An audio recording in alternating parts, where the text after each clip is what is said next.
बिस्मिल्लाहिर्रहमानिर्रहीम नहमदुहु व नसल्ली अला रसूलिहिल करीम अम्मा बाद।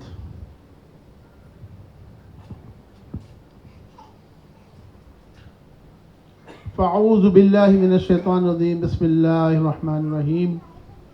अल्हम्दुलिल्लाहि रब्बिल आलमीन अर्रहमानिर्रहीम मालिकि यौमिद्दीन इय्याका नअबुदु व इय्याका नस्तईन इहदिनस सिरातल मुस्तकीम सिरातल लज़ीना अनअमता अलैहिम गैरिल मग़दूबि अलैहिम वलद्दाल्लीन।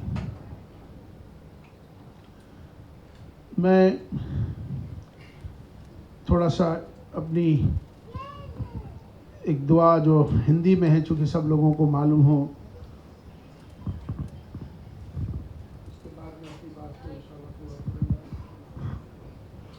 प्रार्थना। अभी हमने अरबी में प्रार्थना करी, दुआ करी, अब हिंदी में बिस्मिल्लाहिर्रहमानिर्रहीम। बात सब एक ही है। अरबी में पढ़ो दुआ, हिंदी में करो, संस्कृत में करो, सब एक ही अल्लाह के लिए ही मांगी जाती हैं दुआएं। बिस्मिल्लाहिर्रहमानिर्रहीम। बाबुना दिन रात मेरी सब सुखी संसार हो, सत्य संयमशील का व्यवहार बारंबार हो, धर्म के विस्तार से संसार का उद्धार हो, पाप का परित्याग हो और पुण्य का संचार हो,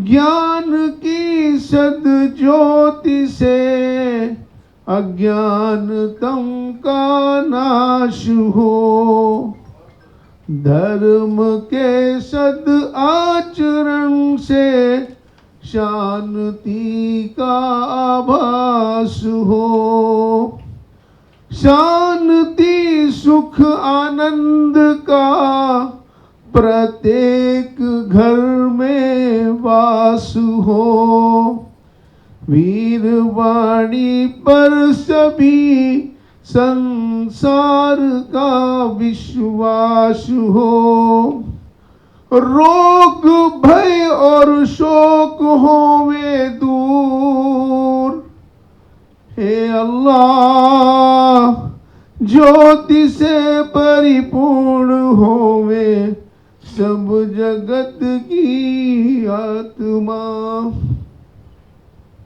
मैं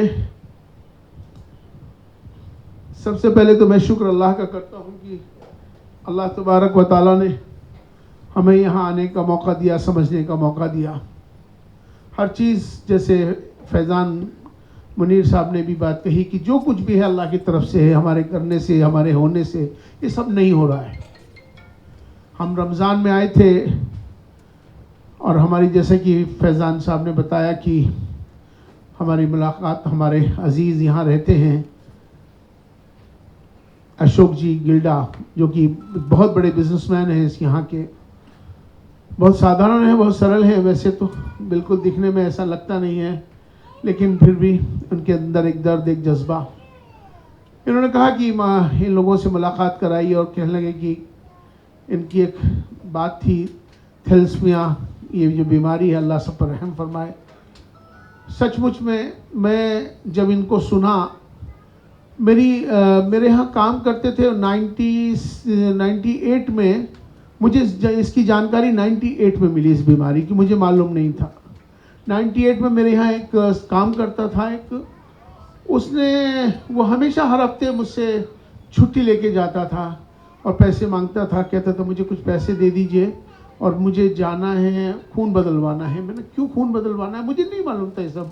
उसने कहा इसी तरह से मेरे 2 बच्चों को ये बीमारी है और हमें खून बदलना पड़ता है, हमको पता नहीं कहाँ जाना पड़ता है, दिल्ली से बाहर कहाँ जाता था वो, किस तरह, मतलब 1 हफ्ते मेरे यहाँ काम करता था, 1 हफ्ते अपने इसी परेशानी में, इसी में मुब्तला रहता था, पैसे उसके पास होते नहीं थे। उसके ऊपर जो बीतती थी वो उसने मुझे एक दिन सुनाई। तब से मुझे इस बारे में जानकारी मिली और तब से उसके बाद से देखिए 97 में और उसके बाद से अब ये सोसाइटी मुझे मिली। ये जो हमारी सोसाइटी है, हमारी ये जो स्थलसिया की जो ये एंड ये जो अपना इसकी जो सोसाइटी जिसके सब लोग मतलब पूरा परिवार है। मैं नाम तो चूँकि चंद्रकांत जी का नहीं, अशोक जी का नहीं, सभी एक परिवार हैं, चूँकि एक परिवार के रूप में सब काम यहाँ कर रहे हैं। तो मैं समझता हूँ कि इस दुख तो किसी का भी हो, दुख होता है और हमें सबको ये भी चाहिए कि हम सुख और दुख सब में एक साथ एक दूसरे के लिए सोचें। अभी मैं जब ये देख रहा था नीचे, मैं पहली मर्तबा यहाँ आया हूँ और इसको बहुत बारीकी से अब समझा। पहले जितना समझा था उससे कहीं ज़्यादा यहाँ आके प्रैक्टिकल समझा। और मैं आपको सच कह रहा हूँ कि अभी मैं जब देख रहा था नीचे बच्चे किस तरह से वो उनका बदला जा रहा है, किस तरह से तकलीफ़ें होती हैं, जिस पे तकलीफ़ होती है वही समझ सकता है। लेकिन हमें इस बात के लिए जो हमारे चंद्रकांता जी ने मुझसे कहा है और मुझे भी लगता है कि ये बात सही है कि देखिए जो हो गया वो तो ठीक है। अब उसके लिए तो जो कुदरत की मर्ज़ी है, अल्लाह की मर्ज़ी है, ईश्वर की मर्ज़ी है। हम जितना भी कर सकते हैं। आपने एक सोसाइटी चलाते हैं, क्योंकि आप खुद भुगभोगी हैं। बहुत से लोगों को मालूम नहीं। अभी मैं हमारे बीच में बैठे हैं बाबू राव जी, आप जानते होंगे। बाबू राव एक बहुत बड़ा नाम है इस समय। बाबू राव आंध्र प्रदेश में बड़ा नाम है, तेलंगाना में बड़ा नाम है। बाबू राव नीलोफर चाय और बड़ी फेमस है, उसके आप ओनर हैं, उसके मालिक हैं ये। इन्होंने भी पहली बार सुना। मैं इनसे पूछ रहा था तुमको थलस्मिया के बारे में मालूम है? इन तो कल मेरे साथ, कल मुझे चाय पे इन्होंने बुलाया था, हम लोग गए हुए थे तो मुलाकात हो गई। इनको नहीं पता मैं आया कहाँ हूँ और मैं यहाँ लेके इनको बुलाया। मैंने कहा तुम आओ। इनको नहीं पता था मैं कहाँ जा रहा हूँ, इनको भी सब बारे में नहीं मालूम था। इन्होंने कहा इमाम साहब ने बोल दिया है तो चलो चल रहे हैं। लेकिन इतनी डीपली इनको ये बीमारी के बारे में इनको नहीं मालूम है। मतलब ऐसे बहुत लोग हैं जिनको अवेयरनेस ही नहीं है, मालूम ही नहीं है। अभी हम बता रहे थे कि अमिताभ बच्चन को ये बीमारी है, लेकिन आम लोगों में ये बात किसी को मालूम नहीं है। ऐसे बहुत बड़े बड़े बिजनेसमैन है, बिजनेस घराने, मुझे तो पता चला कि इनकी 24 साल की जो पोती है वो इससे ग्रस्त है, ये खुद उससे। तो मतलब इस दर्द को इन्होंने समझा, तभी इनके मन में आया कि हम क्यों ना एक सोसाइटी खड़ी करें, क्यों ना हम इसको आगे लेके चलें। देखिए सब मिलके करेंगे तभी, जिम्मेदारी है सबकी, सब मिलके लेके चलें, सब कुछ करें। अवेयरनेस बहुत ज़रूरी है। देखिए इनका कहना है कि हम जो अपनी तरफ से हमारा योगदान है वो तो हम कर रहे हैं, लेकिन उन्होंने सबसे बड़ी बात जो मुझसे कही कि प्रधानमंत्री जी आपकी मानते हैं और आप प्रधानमंत्री जी को सिर्फ इतना बता दें, इतना कह दें कि जो भी पूरे हिंदुस्तान में एक ऑर्डर हो जाए, एक मैंडेटरी हो जाए कि कोई भी गर्भवती है उसका एक टेस्ट हो जाए छोटा सा। अगर वो टेस्ट हो जाएगा तो मालूम हो जाएगा कि ये बीमारी इसको अगर है तो उससे बचा जा सकता है। मतलब इससे कि पहले कि वो बच्चा इस दुनिया में आएगा और आने के बाद अब जो इस पर जो बच्चे के साथ तो हो रही है वो तो अलग है, लेकिन वो उसके माँ बाप के साथ, उसके ख़ानदान के साथ मतलब कितने मसाइल से जूझ रहे होते हैं, वो जिसमें बीत रही है उसको मालूम है। सच तो यही बात है। कितना पैसे की कहाँ से लाएंगे, पैसे कमाने में लग जाएंगे, इधर लाने में लग जाएंगे, इधर करने में लग जाएंगे, क्या होगा। तो मैं समझता हूँ कि ये खाली चंद्रकांता जी, अशोक जी और हमारी बहनों की, यहाँ हमारे सब लोगों की जिम्मेदारी है, ऐसा नहीं है। जिम्मेदारी हम सबकी है। ये एक समाज है। हमारे सबके धर्म ज़रूर अलग हो सकते हैं, हमारी इबादत करने के तरीके ज़रूर अलग हो सकते हैं, हमारी आस्थाएं ज़रूर अलग हो सकती हैं, लेकिन हमारा जो सबसे बड़ा धर्म वह इंसान का है। और इंसानियत हमारे अंदर, सबके अंदर आनी चाहिए। ये इंसानियत का कर्म है। आज ये सोसाइटी ये नहीं देखती कि ये मुसलमान है, उसके मन में ये भाव नहीं आता कि ये हिंदू है, उसके मन में ये भाव नहीं आता ये क्रिश्चियन है, कोई ये रंग काला है, ये गरीब है, ये अमीर है। जाति धर्म से ऊपर से उठकर जो कैरेक्टर है इंसानियत का, उस इंसानियत के कैरेक्टर को ये सोसाइटी निभा रही है। ये मिसाल है। ये देखिए हर इंसान, हम सब हम है, सबसे पहले इंसानी तो हैं, उसके बाद इंसानियत हमारा कैरेक्टर है। इंसानियत क्या कहती है कि एक दूसरे की मदद करो, एक दूसरे की भलाई करो, एक दूसरे को फायदा पहुंचाओ। इंसानियत क्या चीज़ है? यही तो इंसानियत है ना, जो आज ये सोसाइटी कर रही है। सोसाइटी को क्या जरूरत है?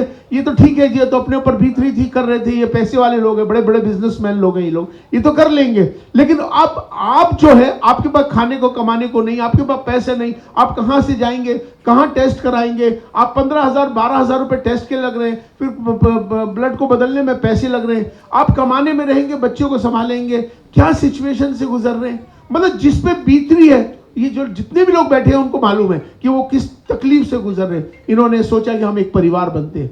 सचमुच एक परिवार है, सब परिवार का हिस्सा है भाई। सुख दुख तो ये अल्लाह के हाथ में है कि ये सब उसके निज़ाम में है, हम मानते हैं। अब जब एक बार एक ज़माना आया था पोलियो का एक ज़माना आया कि तमाम हमारे देश के अंदर पोलियो बहुत ज़्यादा हो गया था, इतना बढ़ गया। लेकिन उस वक्त पर प्रधानमंत्री ने हमसे कहा कि भाई देखिए, आप एक अवेयरनेस प्रोग्राम कर दीजिए, मुसलमान इसके अगेंस्ट हो गया है। ये लोग सोच रहे हैं कि ये पोलियो का वो एक लगा देंगे, क्या बोलते हैं, ड्रॉप ले लेंगे, पी लेंगे तो ये वो इनका ये नामर्द हो जाएंगे, ये साजिश चल रही है। ऐसी हवा में चीज़ें। अब पोलियो बड़ा मुश्किल हो रही थी, लेकिन हम लोग उसमें आगे आए। हमने अपने रिकॉर्डिंग्स देने शुरू करे, और उसके बाद मोबाइल रिकॉर्डिंग्स के माध्यम से बड़े बड़े स्क्रीन गांवों में ले जाने, और हमारे मैसेजेस को मस्जिदों के माध्यम से ये सारी जाने लगे। आज पोलियो मुक्त हो गया भारत। इसमें कंट्रीब्यूशन है सबकी। लेकिन इसको इसी तरह से ये बीमारी है, इसको भी ये सोच के चलो कि भाई ये भी खत्म होनी चाहिए। खत्म कब हो पाएगी? जब हम सब मिलकर इस प्रयास में सब मिलकर चलेंगे। आज ये तकलीफ इनके साथ है, कल को किसी और के साथ भी हो सकती है। ऐसा नहीं होना चाहिए, सबके लिए सोचना चाहिए। ये हमारी बहन, कितना इसका दर्द था मैं इसको देख के कि मतलब इन्होंने अपने जीवन के बारे में बताया मुझे कि कैसे कैसे ये खुद भुगतभोगी है। फिर उसके बाद इन्होंने बताया, सब बता रहे हैं किस तरह से। तो मैं समझता हूँ कि देखो, हम सबको मिलकर काम करना चाहिए। यहाँ किसी सबकी जिम्मेदारी है, और हम सब मिलकर अगर इस प्रयास को करेंगे अपने अपने तौर पर, तो मुझे लगता है कि ये ज़रूर ख़त्म होगी। ये तकलीफ़ें जो आज जो झेल रहे हैं, कल नहीं झेलेंगे। आज ये बच्चे हैं, आज ये बच्चे देखो तकलीफ़ों से, आज बच्चा कितना बताया 24 साल, कितने 500 बार खून का उसका वो हो चुका है। वो बच्ची बैठी है, उसकी शादी भी हो गई, उसकी बच्ची तो कम से कम उसमें नहीं है, लेकिन अच्छी बात है। लेकिन उसके अंदर एक दर्द है, वो एक तकलीफ़ है उस बेचारी को। तो इसलिए भाई, हमारा मानना यही है कि हम सब मिलकर इस प्रयास में सब मिलकर लगेंगे, तो मुझे लगता है कि मैं अपनी जिम्मेदारी निभाऊं, आप अपनी निभाओ। और मैंने इनसे वादा किया है, आज संकल्प भी मैं लेने वाला हूं। और संकल्प का मतलब ये नहीं कि संकल्प का मतलब हमने पॉलिटिकल संकल्प नहीं है कि संकल्प ले लिया जी हो गया, वो हम यहाँ से ऐलान करके चलेगा, ऐसा नहीं है। ये एक संकल्प अल्लाह के लिए है, ईश्वर के लिए है, परमात्मा के लिए, जिसने हम सबको भेजा है। हम सब मिलकर इस प्रयास को आगे बढ़ेंगे। संकल्प यही है कि मैंने इनसे सबसे पहले कहा है कि मुझे मालूम है कि प्रधानमंत्री मेरी बात मानते हैं, ये बात सही है, और आप उसमें बस मुझे ये जो पूरा एक राइटअप मुझे दे दीजिए, और राइटअप बना के मैं अपने उससे खुद लिख के उनको मैं दूंगा। और इंशाल्लाह मुझे लगता है कि वो, चूँकि हर आदमी की बात का अपना एक महत्व होता है। आप बोलेंगे उसका महत्व अलग है, मैं बोलता हूँ उसका महत्व अलग है। हर आदमी की अपनी एक इम्पोर्टेंस होती है। तो मुझे लगता है कि प्रधानमंत्री जी यकीनन मेरी बात को वो बिल्कुल ऐसे लेंगे कि हाँ जी ये होना चाहिए। तो ये पूरे उनको कुछ नहीं करना, ये उनके लिए भी क्या, हर समाज के लिए, भारत के लिए, क्योंकि वो आज भारत की बात करते हैं। वो क्या करते हैं, पूरे भारत की बात। उन्होंने कभी हमारे प्रधानमंत्री जी ने कभी एक की बात नहीं करी, कभी एक समुदाय की बात नहीं करी, उन्होंने एक ही बात की, मेरे 136 करोड़ के देशवासियों। तो ये सब देशवासी हैं भाई। तो इस देशवासियों के लिए भी हमारा संकल्प होना चाहिए कि ये जो बीमारी ये जो कम से कम पहले से अगर ये पता चल जाए, गवर्नमेंट ऑफ इंडिया जिस तरह से पोलियो में आगे आई, इसी तरह से जो और दूसरे और बीमारियों में भी आगे आए, तो इसकी भी अवेयरनेस अगर आ जाएगी, और मिनिस्ट्री ऑफ हेल्थ को अगर ऑर्डर चला जाएगा कि भाई पूरे देश के अंदर जब भी कोई भी गर्भवती हो उसका टेस्ट ये वाला हो जाए, तो ये एक अच्छी बात है। इसमें कोई बुराई की बात है, इसमें क्या गलत क्या है? इसमें कोई भी अगर आप किसी से बात करो, मैं तो एक इस्लामिक दृष्टि से भी अगर मुझसे बात कर रहे हैं तो मुझे कोई इसमें गलत इसलिए नहीं लग रहा क्योंकि ये बात सच्ची है। अगर अवेयरनेस आना तो कोई बुराई की बात क्या है इसमें? भाई मुझे पता चल जाए टाइमली पता चल जाए तो उसका हल तो निकलने की कोशिश होगी ना कि भाई ठीक है। वरना बच्चा होने के बाद वो माँ बाप तो जो हैं उनको तकलीफ, लेकिन वो बच्चे के साथ भी पूरी ज़िंदगी भर की तकलीफ, एक बहुत माशरे में कितनी चीज़ें वो होंगी। तो इसलिए हमने एक मिशन बनाया स्वच्छ भारत की बात हमारे प्रधानमंत्री करते हैं, तो लेकिन अगली बार जो है प्रधानमंत्री स्वस्थ भारत की भी बात करेंगे। इसी स्वस्थ भारत को स्वस्थ बनाएंगे, इसके लिए भी हम सबको मिलकर काम करेंगे इंशाल्लाह। और मैं आपसे को उम्मीद करूंगा, और मैं आज यह आया इसीलिए हूँ, अल्लाह की करम से, अल्लाह के हुक्म से, तो आप मुझे उसका राइट अप देंगे, बनाएंगे, और उसके बाद हम जो है उनको फॉर्म भेजेंगे। उसके बाद इंशाल्लाह मुझे लगता है कि जब कोई भी काम निस्वार्थ और जिस काम को ईमानदारी से इखलास के साथ किया जाता है, अल्लाह की मदद उसमें आती है। अभी मैं बच्ची से पूछ रहा था, किसी अभी एक औरत थी ऊपर, मैंने कहा कि तुम कब से आती हो? उसने बताया मैं बच्चे को लेके आती हूँ, ये तकलीफ़ है। तो मैंने कहा ठीक है, ये सोसाइटी की क्या कर रही है? तो सोसाइटी हमारे लिए ये हेल्प करती है। मैंने कहा आपने सोसाइटी को क्या दिया? सोसाइटी ने आपको ये दिया, लेकिन सोसाइटी को आपने क्या दिया? तो खैर बहरहाल बेचारी उसकी समझ में बाद में थोड़ी देर आई कि यार हम तो दुआ दिए। तो सच बात है, दुआ ही सबसे बड़ी चीज़ है। मैं दुआ को बहुत बड़े मानता हूँ। और वो आत्मा मतलब दुखी, और जिसको मतलब उस सिचुएशन से गुजर रही हो और उसको वो भलाई मिल रही हो, और अंदर से वो जो दुआ निकल रही है, वो सीधी अर्श पे जाती है, अल्लाह के पास जाती है। तो मैं हमेशा कहता हूँ दुआ और दवा दोनों होना चाहिए, दोनों का साथ है। मैं दुआ के बारे में आपको बस एक छोटी बात कह के अपनी बात को ख़त्म करने वाला हूँ कि दुआ में कितना असर होता है। मैं अक्सर बहुत से लोगों को ये कहता ही रहता हूँ कि अक्सर दुआ निकालते रहा करो। अल्लाह के नबी सल्लल्लाहु अलैहि वसल्लम ने फरमाया कि अक्सर दुआ किया करो। पता नहीं कौन से लम्हे की दुआ किसको लग जाती है, मालूम नहीं होता। तो दुआ का कॉन्सेप्ट ही जो है बहुत बड़ा करम है, और दुआ निस्वार्थ मांगी जाती है तो गारंटी है वो लगती है। मैं एक बार अमेरिका से चला, वाशिंगटन से, मैं दोहा उसमें कतर एयरवे में था, वाशिंगटन दोहा दिल्ली आना था मुझे। तो अमेरिका से पहुंचा, तो जैसे फ्लाइट में बैठा तो काफ़ी निकल गई अमेरिका से। तो थोड़ी देर बाद एक साहब थे जिनको सरदार जी नौजवान थे, उनको उठा के लाए थे, सीट के आगे बिठा दिया था। तो मेरी आगे सीट के आगे बेचारे बैठे थे, तो नौजवान थे, उनको उठा के लाए थे। मैंने कहा बीमार है, कोई बात नहीं। थोड़ी देर बाद जब फ्लाइट ऊपर चली गई तो वो चिल्लाने लगे, रोने लगे तकलीफ में, और इतना रोने लगे, इतनी तकलीफ होने लगी, अब जहाज़ भी नीचे उतर नहीं सकता। अब क्या हो, अब वो 14 घंटे लगेंगे। अब उस जहाज़ में कोई दवाइयाँ नहीं होती, तो वो लोग अनाउंसमेंट करने, any doctor, any nurse, any, वो सब अनाउंसमेंट होने लगा। मगर दर्द बहुत था, अब कोई भी डॉक्टर भी नहीं, उसमें दवाई भी नहीं, अब क्या करा जाए? तो हम भी बहुत देखते रहे। तो बस हमने अपना काम शुरू करा, हमने अल्लाह से मांगना शुरू करा, उसके लिए दुआ में लग गया।